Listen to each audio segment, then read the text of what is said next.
odds for the top four, and we want to talk about Manchester United right now because Marcus Rashford returned to training after missing the Wolves game due to a leg injury, but now he's feeling unwell, so he's a doubt for the game at the weekend against Bournemouth. United needs 6 points from the final 3 games to secure the top 4. Could they trip up given the fact that goals have been hard to come by?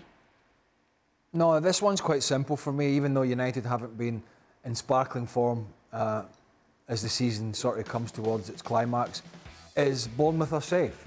All the hard work for Bournemouth is done. And Gary O'Neill has done an amazing job there. I mean, an amazing job off the back of Scott Parker with the limited resources they have. And yeah, Rashford, obviously United do not operate at the same level when he's not playing. And that's a big problem for them, and I've said it before, that they're too heavily reliant on his goals, and they will have to address that in the summer. And I'm sure they're avidly trying to do that. But I think, again, when we're talking about subconscious of players, and it does happen, is that when you don't have to fight, and no matter what Gary O'Neill says to his players about finishing the season well and you're at home, is that they know they've done the hard graft. We know they've done the hard yards, and that they've got Premier League survival. And Man United rolls into town, still with something to play for. And for me, that's going to be the big difference here. And United get the job done, even if Marcus Rashford is not playing. Obviously, they did manage without him last time as well, Jan. Will they do so again, if they have to? I'm not 100% with Craig. I think that Manchester United could slip. I think that we're talking about Chelsea. Chelsea are playing City, and then they play Manchester United, and then they are playing Newcastle. So Frank Lampard can get a good week at the end of his time. But I think that, as my tip is here as well, saying there could be a draw.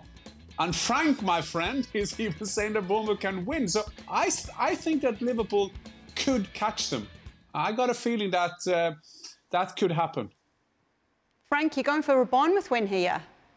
Oh, yeah, because and that's the only time I disagree with today with Craig, by the fact that if you are safe, you want to give something special to the fans for maybe a very good tribute to your season, what you did, and you're not going to relax. You have an opportunity to be kind of a referee of the Premier League, because you have nothing to play on your side, but you can decide for something special for the 4th spot between Manchester United and Liverpool, and you want to give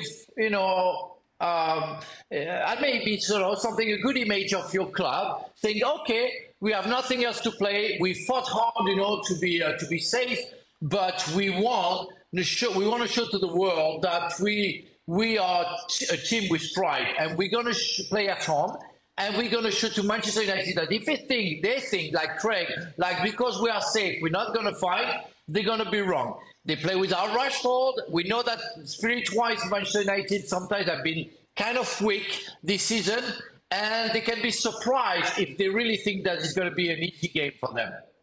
See? And people thought I was the anti-Man United person on the show, and it turns out it's that pair. Can't believe you two. Just direct all your attention that way, Manchester United fans. Let's talk about Phil Jones. It's like Klopp. It's side orders. Diverting it. Phil Jones leaving after 12 years at the club, written an open letter to the fans about it. This is just a part of it, saying, I wish I could have played more. I wish I could have given more to the many squads I played alongside. I will say from the bottom of my heart, I did everything I could. I did everything the medical team asked of me. Can you believe he was there for so long when he hardly featured for them recently? Everybody writes an open letter these days. Nobody just leaves. Like, see you boys. I'm off. Transfer, free transfer. I've got to write a letter. Oh, I mean, I don't know. Look, the players in the 90s couldn't write. Manchester United fans, OK? I have no problem. Phil Jones, I think the last few years have been a bit of a joke, and the fact that he's been there so long with the new contracts, with the injuries that he's had, is maybe something you could look at with who was dishing out contracts.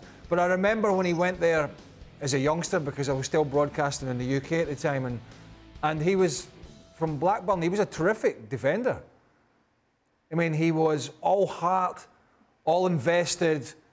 You know, there was going to be this next great Man United defender, and for periods it looked that it was going that way. But yet it never just, it sort of fell apart for the lad, and as he said himself, probably the injuries took its toll. But I don't think anybody could ever accuse Phil Jones of never being committed.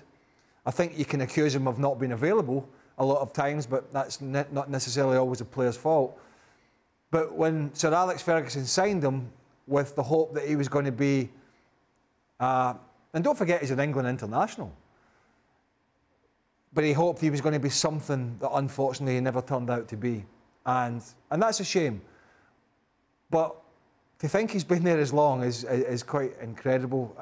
We wish him all the best, but yeah, a wholehearted defender whose career has just fallen off the rails for various reasons. Yeah. Well, thank you very much for watching ESPN on YouTube. For more sports highlights and analysis, be sure to download the ESPN app. And for live streaming, premium content, and let's not forget as well, ESPN FC 7 days a week. Subscribe to ESPN Plus.